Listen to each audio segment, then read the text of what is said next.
this. Let's talk about toxic relationships, because it seems like when Lori Harvey, publicly just embarrassed Michael B. Jordan and ended up dating his homeboy Damson Idris or whatever, it seemed like women applaud that kind of buffoonery. They do. They think you city girls up by two. You know what I'm saying? They think they scoring points on us because they got an idea, or they got this, they figure out, well, man gonna cheat, all men cheat. So when we do it, it city girls up. And that's not the case. You know what I'm saying? When y'all do it, y'all are not representing what women supposed to be representing. Like, unfortunately, and I'm not a cheater. I'm not a cheater, by no means. I've been in long relationships. I did 7 years monogamous. When it didn't work, it felt like I was doing time.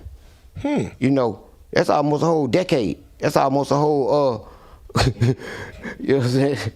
Right. And so,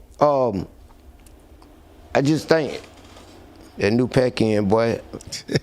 Why do you think women like to see other women do wrong by men? Because they miserable.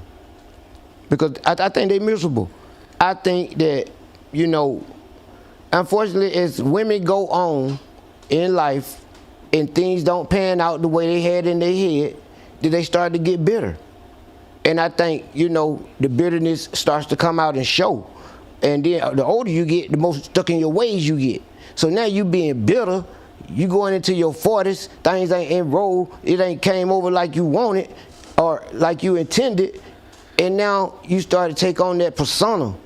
It's not only men too, but I just think women act off emotion a lot. And the number one thing that women refuse to do, and women, I love you, and I don't mean this in no harm, and if you do, then you get an A. But they do not take accountability. Free game alert. That ugly money.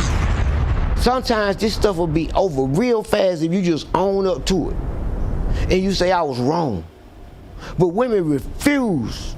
They will argue you down. You can have the proof in their face, and they still will try to loop you in that. That infuriates a man inside, because it's like you are insulting my intelligence. The writing is on the wall, and you still won't read it. Dirty bitches. That ugly money. Shawty got me triggered.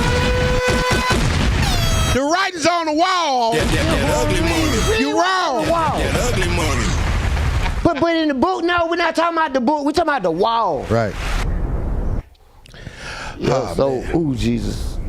Brother, I have seen with my own eyes how when you fell in love, how genuinely in love you were, how excited you were to get married. You had nothing but amazing things to say about your then fiance and then eventually became wife. I've heard recently that you are going through a divorce, and it doesn't seem like a peaceful altercation. For whatever you can say, how does a man go from being so happy to marry this woman to being so ready to get away from her? Respect. When the respect is gone and when the respect is not there, then, like, as black men, we had to battle the world. We had to go out here. Y'all don't even know what we had to take on just to be the man. Mm-hmm.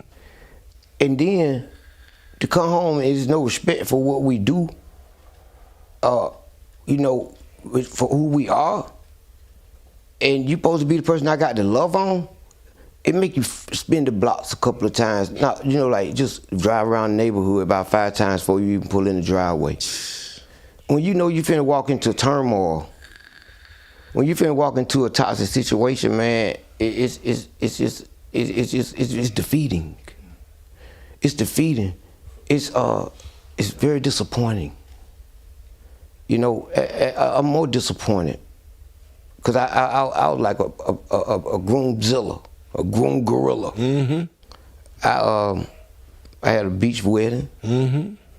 And I felt like she was the one. I was ready to be with the only person, one person for the rest of my life. That was like my slogan. I never touch another woman again.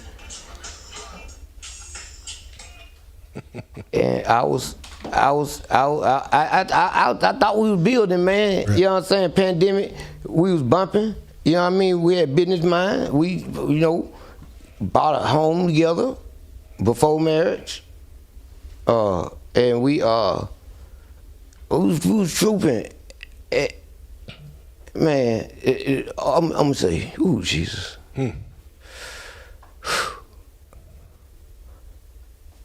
Man, first, she was 14 years younger than me. Mm-hmm.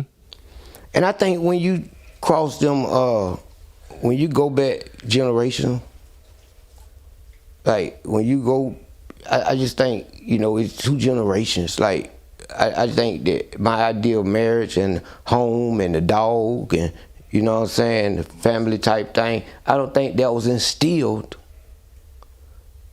in that generation when they like 30-something. I think the disrespect was there. I first started red flags.